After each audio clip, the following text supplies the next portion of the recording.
não tem mal nenhum em você correr atrás de uma vida tranquila, de uma vida estável financeiramente, com certo conforto.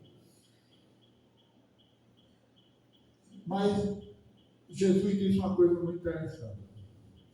Jesus disse assim: olha, se você tiver com o que vestir, onde morar e o que comer, esteja alegre com isso. Porque o que vier a mais é lucro. Mas veja bem, o que é que a gente precisa para viver? Comer, vestir, que ninguém quer andar nu, nem deve ter que treinar, a polícia pega, e ter um lugar para morar.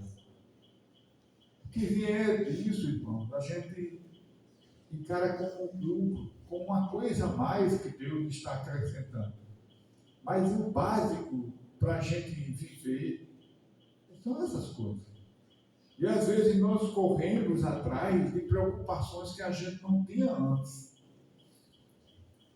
Por isso que o próprio escritor de Provérbios diz que é melhor repousar a cabeça no travesseiro, dormir tranquilo, sem dívida, do que ostentar e de madrugada bater na sua porta para levar você a juízo, para pagar as coisas que você não está honrando. O apóstolo Paulo era uma outra pessoa que pode dar um testemunho maravilhoso sobre isso, né? Ele diz que aprendeu a viver contente em toda situação. Ele disse: olha, eu sei viver, porque o apóstolo Paulo, antes de se converter, era um homem proeminente na sociedade. Vivia bem, provavelmente era membro do Sinédrio, que era o Supremo Conselho de Israel, e para ser uma pessoa do conselho, teria que ser uma pessoa que tivesse uma certa projeção na sociedade. Quando ele se converte, ele perde tudo. Ele diz: considerei tudo como refúgio para ganhar a Cristo. E ele diz: olha, eu aprendi a viver contente em toda situação.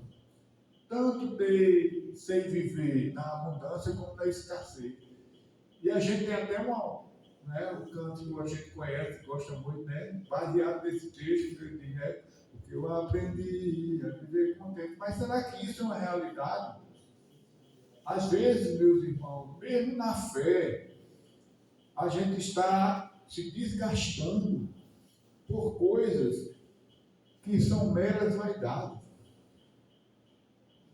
Às vezes apertando, né, a barriga para poder ter uma coisa, porque o vizinho também tem. E isso às vezes corrói de uma forma tão satânica a vida das pessoas que a gente fica escravizado com essas coisas. E é interessante que essa disputa às vezes acontece dentro do próprio núcleo familiar. E eu conheço, né, 2 irmãos que até hoje vivem se disputando. Quem é que tem algo a mais do que o outro? E eu lembro que em determinada situação, né, um comprou um carro melhor do que o outro, né?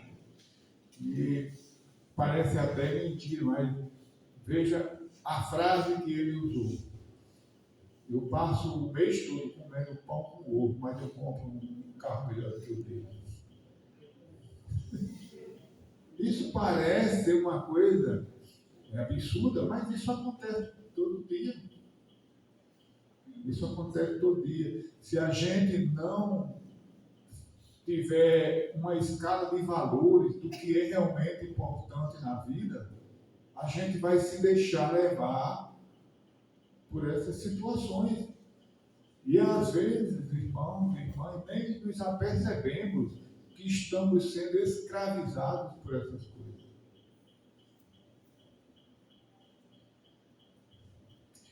É interessante, irmãos, que foi a imensa riqueza que afastou Salomão de Deus.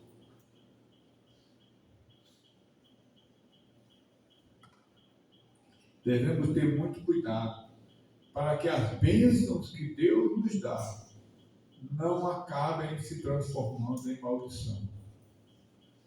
Eu costumo dizer muito aqui nessa igreja, irmãos, às vezes Deus nos poupa de certas coisas, porque Ele sabe que nós não somos capazes de administrar.